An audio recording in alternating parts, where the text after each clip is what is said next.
Laymen's evangelical fellowship స్థాపకులు కీర్తిశేషులు ఎన్ దానియేల్ గారు 1956 సంవత్సరం మార్చి 14వ తేదీన చేసిన ప్రసంగం. లూకా సువార్త 7వ అధ్యాయం 6వ వచనము. నీవు నా ఇంటిలోనికి వచ్చుటకు నేను పాత్రుడను కాను, నీవు దూరం నుండి ఆజ్ఞాపించగలవు అని శతాధిపతి చెప్పాడు. కైసరు రాజ్యమునకు చెందిన ఒక మనిషి ఇక్కడ ఉన్నాడు. అతడు అధికారమునకు విధేయతకు చాలా పరిచయం ఉన్నవాడు. పురాతన కాల స్థలములను త్రవ్వుచున్నప్పుడు వారి చేతుల్లో ఖడ్గములను పట్టుకొని ఉన్న సైనికుల శరీరములను కనుగొన్నారు. అగ్ని వారి మీద పడుచున్నప్పుడు వారు ఆ విధముగా నిలిచియున్నారు. రోమా సైన్యములో క్రమశిక్షణ ఆ విధమైనది. కైసర్ రాజ్యములో ఆ విధముగా ఉంటే దేవుని రాజ్యములో అది ఇంకా ఎక్కువగా ఉండవలసి ఉన్నది. దేవుని రాజ్యములో విధేయత ఇంకా ఎక్కువ అవసరమైనదై అనేకమైన ఫలితములను చేరునదై ఉన్నది. తన ఇల్లు యేసునకు యోగ్యమైనది కాదు అని శతాధిపతికి తెలియను. రోమా సైనికులు ధూపం వేయు కైసరు విగ్రహము ఆ ఇంటిలో ఉన్నది. ఇక్కడ కైసర్ రాజ్యమునకు సంబంధించిన ఒక మనిషి దేవుని రాజ్యాన్ని తన హృదయంలో కలిగి ఉన్నాడు. కైసర్ రాజ్యమునకు చెందిన ప్రజలు సంపూర్ణంగా లోక సంబంధమైన కోరికలు కలిగి ఉంటారు. వారు ధనాన్ని ప్రేమిస్తూ ప్రతిదానిని డబ్బుతో పోలుస్తారు.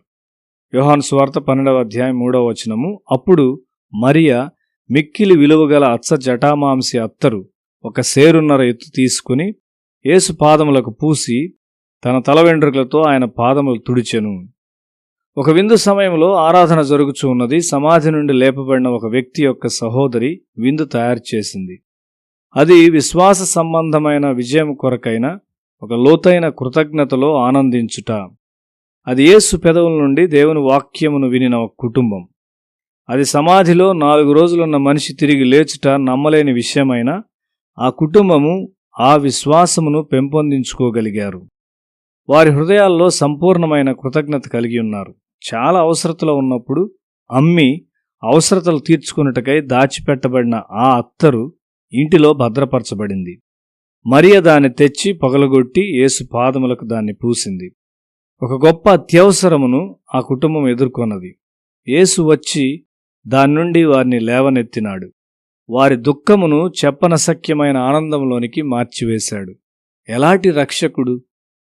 మరియ సంపూర్ణ విశ్వాసముతో ఉన్నది.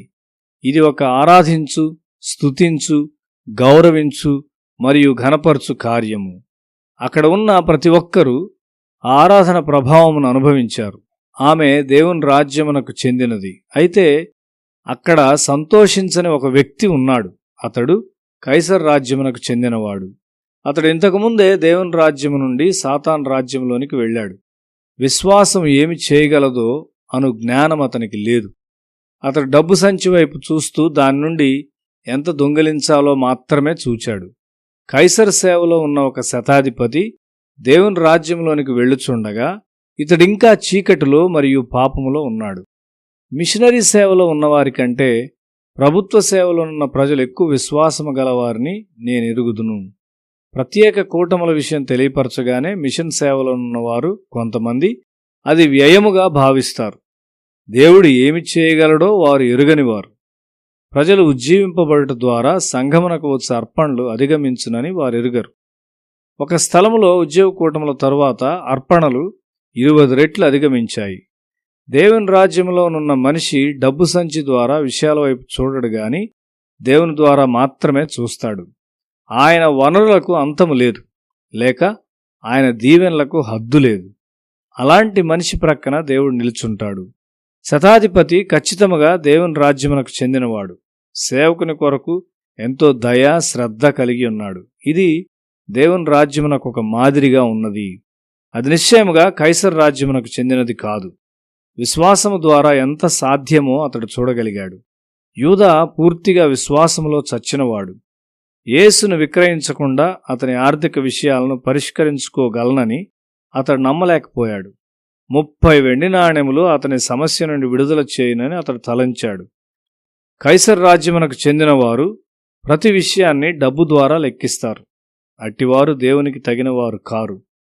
దేవుడు నిన్ను వాడుకొనగలడని నీవు నమ్ముచున్నావా? నీ విశ్వాసంలో పెరుగుచున్నావా? కైసర్ రాజ్యమునకు పైగా లేచావా? మానవుని హద్దులను మించిన దేవుని యొక్క అనంతమైన అధికారము గల దేవుని రాజ్యములోనికి నీవు ప్రవేశించావా?